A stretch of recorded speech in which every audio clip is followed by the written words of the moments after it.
Welcome to Essential Understanding FSAT, an in-depth look at essential oils and their applications for your life. My name is Cassandra. I am a certified aromatherapist, a member of the National Association of Holistic Aromatherapy, a wife to a wonderful husband, a mother and educator to 3 beautiful children, and a follower of Jesus Christ. The information provided in this video series is not intended to diagnose or treat any medical condition. Rather, I will focus on wellness through self-care, utilizing essential oils. This is video number 4, and we're going to begin to look at essential oils A to Z. The first one here, Oil of Angelica.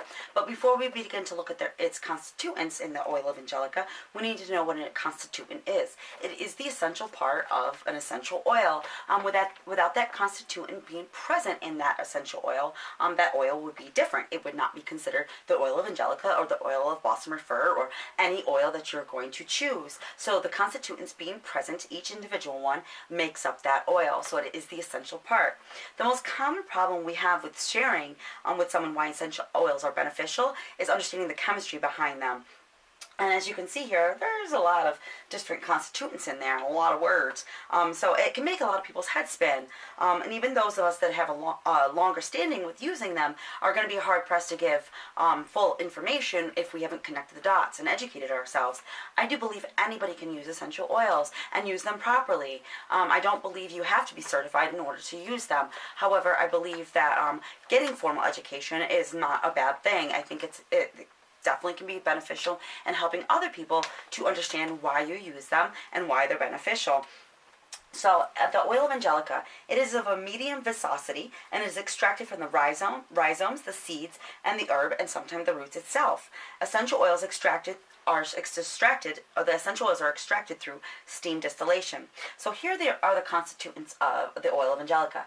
A-pinene, B-pinene, camphene, saponine, A-phenyldrine, B-phenyldrine, myrcene, limonene, cis-ocimene, trans-ocimene, P-cymene, terpenol, copain, bornyl acetate, terpenol 4-ol, kryptone, B-biospoline, rho-cymene A-ol, humulene oxide, tritonolide, pentacannelide.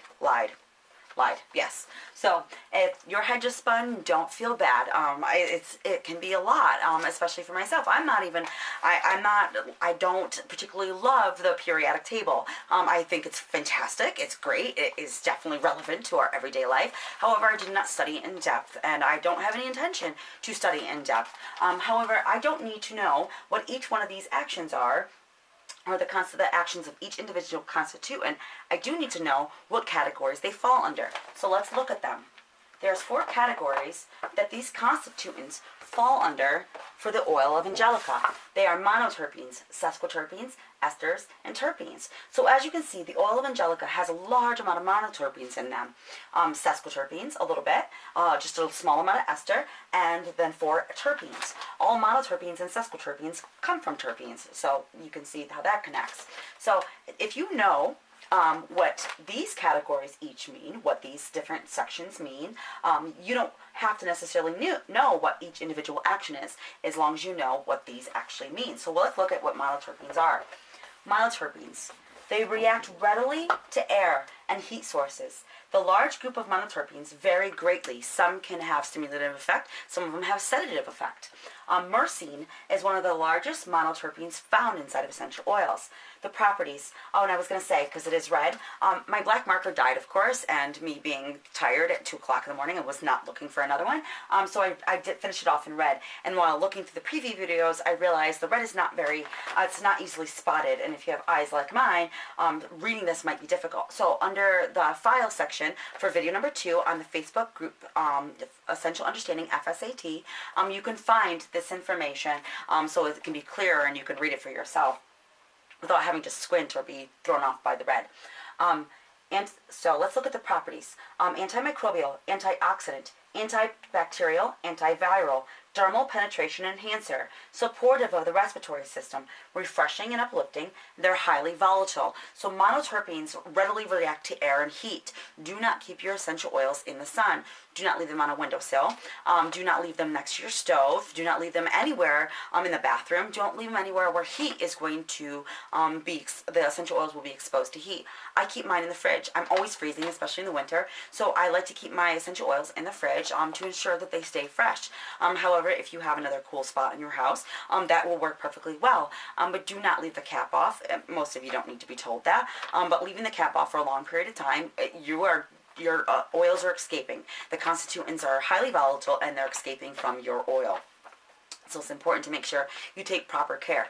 Everything affects it. An essential oil, from the seeds that are used, how it's planted, maintained, harvested, distilled. I mean, all of it affects it. So it would be foolish to believe that how you care for them in your home wouldn't affect your essential oil. So those are monoterpenes. Let's look at the next category, in which the constituents of the oil of Angelica fall under. Sesquiterpenes are heavier than monoterpenes, not as volatile. They appear usually at the end of the distillation process, most commonly occur in roots, resins, and wood. The properties: they're highly anti-inflammatory, they're antispasmodic, moderate antimicrobial, they're calming and soothing to the nervous system. Sesquiterpene molecules deliver oxygen to the cells like hemoglobin in blood. Who doesn't want more oxygen? They are able to clean and erase misinformation in cells and DNA, which is, great, right? Let's look at the last two. Terpenes are a large and diverse class of organic compounds. They have a strong odor and may protect the plants that produce them by deterring herbivores and insects that may harm them. The major component of resins, the major biosynthetic building blocks within every living creature. All of us contain terpenes. Every living creature contains terpenes. Plants, animals, humans, and so forth. Esters, chemical compound derived from an acid, very fragrant, and tend to be fruity, and their therapeutic effects include being sedative and antispasmodic. Some esters have antifungal and antimicrobial properties. These components are normally gentle in their action. So those are the four categories in which the chemical constituents of the oil of Angelica fall under: monoterpenes, sesquiterpenes, esters, and terpenes. So if you can understand those four categories, you don't need to know all the other chemical, all the individual actions of each chemical constituent. But I do want to give you four that we did discuss. Myrcene, like I said before, it is the most abundant monoterpene. It's crucial in the formation of other terpenes. It's antibacterial. It helps mitigate the effects of diabetes, anti-inflammatory, anti-insomnia, anti-proliferative, anti-mutagenic, antipsychotic, antispasmodic. Saponine, anti-inflammatory, antifungal, antibacterial. A-pinene, bronchial dilator, antimicrobial. B-pinene, antibacterial, antifungal. So those are just four of the chemical constituents that are inside of the oil of Angelica, and their individual uses, their individual properties or capabilities. I suggest that if you want to know all of them, that you can go and you can look up the benefits of each one of these, or what it actually is, that constituent. But you don't necessarily need to know that. I hope that if you are interested, that you do in fact go and do that. It would be very long videos if I went through every single one of them, but I want you to understand the categories in which those chemical constituents fall under. So now, let's look at the benefits of the oil of Angelica. It consists of high amounts of monoterpenes, so it is highly volatile and will oxidize quickly. It degenerates, so be careful. Like I said before, all the tips I gave you as far as taking care of your essential oil bottles. It's antispasmodic. It's used as a digestive aid. Carminative, it helps relieve gas. Nervine, it soothes the nerves. Expectorant, detoxification. For stress and anxiety, it's used to help support circulation. It helps to support it during menstrual, for your menstrual symptoms. It's a skin supporter for things like psoriasis and eczema and other skin conditions. It helps to support for those that have arthritis, water retention, gout. There is precaution with it. It can be an overstimulant for the nervous system and used in large amounts. I see recipes calling for extreme amount of drops for a little bit of carrier oil, and it's just not necessary, or even in diffusers. It's not necessary. They are highly potent. These are strong stuff.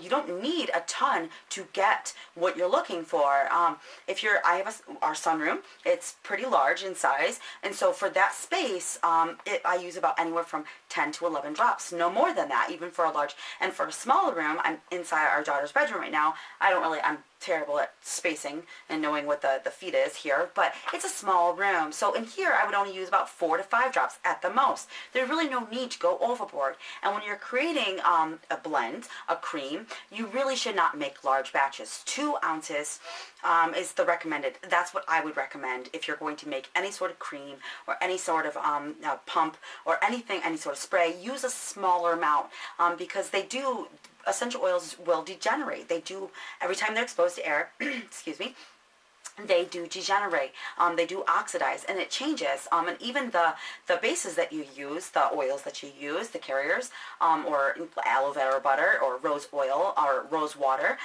they themselves begin to degenerate. It's just how it is. If it's organic, it will break down. If it doesn't break down, it's like the same for food. Don't eat it. Don't use it. So that is what I got for that. So let me get to the back page.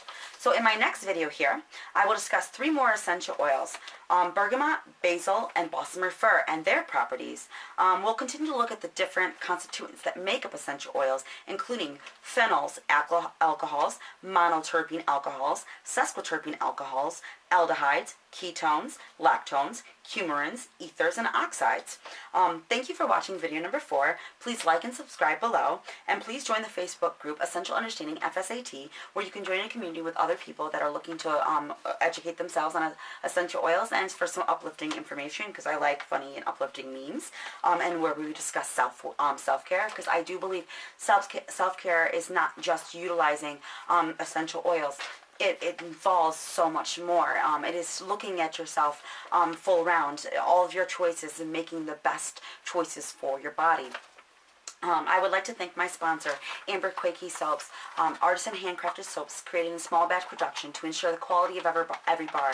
Please check out my friend and mentor's Facebook page at Amber Quakey Soaps, where you can keep up to date on her latest creations, and to see what like different scents she's using, because they are fantastic. They absolutely will not dry out your skin, and they just make the perfect gift for anybody. And you can also check out her store, her site at amberquakeysoaps.com.